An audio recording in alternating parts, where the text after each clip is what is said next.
Et l'autre classe Animal Nation, voilà, je viens de finir un petit entraînement d'épaule, donc je suis devant le Gold Gym. Et une question qui revient très souvent dans mes messages directs sur Instagram, etc., sur tous les réseaux sociaux, hein, sur YouTube, dans les commentaires, c'est quelles sont les meilleures méthodes d'entraînement, full body et split, PPL, half body, etc. Et en fait, ça dépend vraiment du niveau de la personne. En fait, pour un débutant, personnellement, je recommanderais de faire du full body parce que ça sert à rien de faire des séries et des séries pour le même groupe musculaire. Au départ, une série, un exercice, pas une série, un exercice 3-4 séries, c'est tout ce qui suffit pour stimuler le muscle et pour apprendre à le recruter. Et au fur et à mesure que l'on progresse, il faudra de plus en plus. Donc, souvent pour la première année, il faut se focaliser sur les mouvements simples, les mouvements composés. Mouvements composés, c'est comme ça on dit. Mouvements polyarticulaires, voilà. Et se focaliser là-dessus, faire donc du développé couché, enfin avec halter je préfère qu'avec la barre, mais développer avec développer pour les épaules, développer pour les pecs, donc des mouvements de presse, des mouvements de rowing pour le dos, même soulevé de terre, squat, presse pour les cuisses.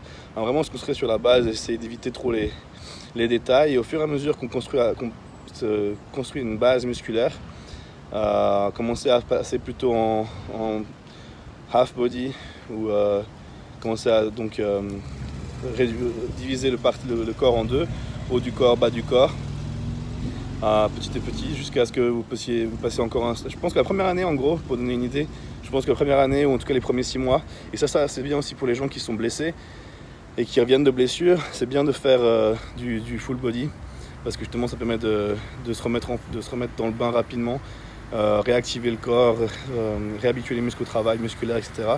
Et ensuite progressivement passer donc au half body, voire donc en press push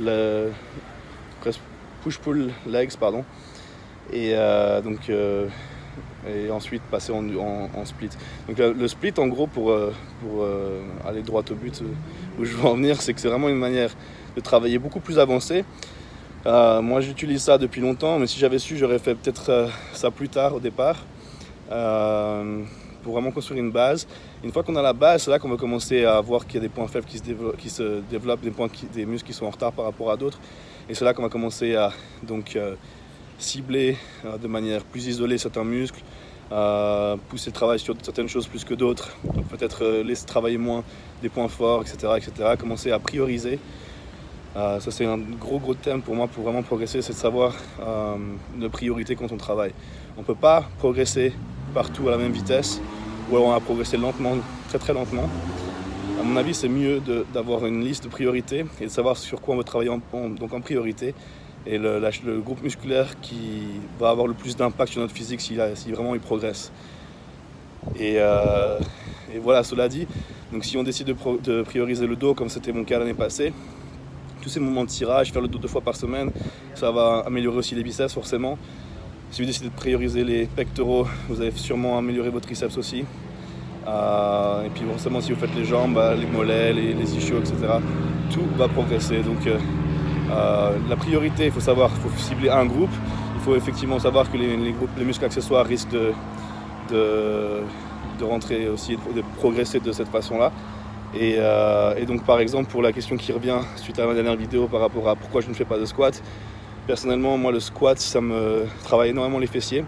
Et j'ai mes fessiers qui travaillent plus que tout dans ce mouvement-là, et j'ai pas besoin de plus de fessiers. Donc je préfère largement travailler avec du hack squat ou de la presse. Je sens beaucoup mieux mes quads là-dessus. Au squat, je peux mettre lourd, je peux faire peu importe, mais c'est mes fessiers qui prennent le dessus. Et en plus, ça a tendance à épaissir la taille parce qu'on doit stabiliser la barre. Et c'est quelque chose que je cherche absolument à éviter en classique physique.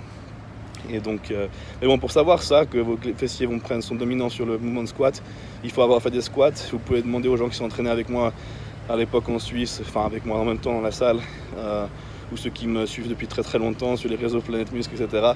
Je faisais beaucoup de squats, soulevés de terre, etc. au début. Donc il faut vraiment se forger une base et puis voir comment le corps répond par rapport à ça, et ensuite adapter et évoluer son entraînement par rapport à la réponse. Bon, voilà un petit guide de comment commencer et quel programme d'entraînement choisir pour les débutants et plus avancés. Voilà, j'espère que ça aura aidé, éclairé quelques lumières. Voilà. En direct du Gold Gym, cet animal, boum!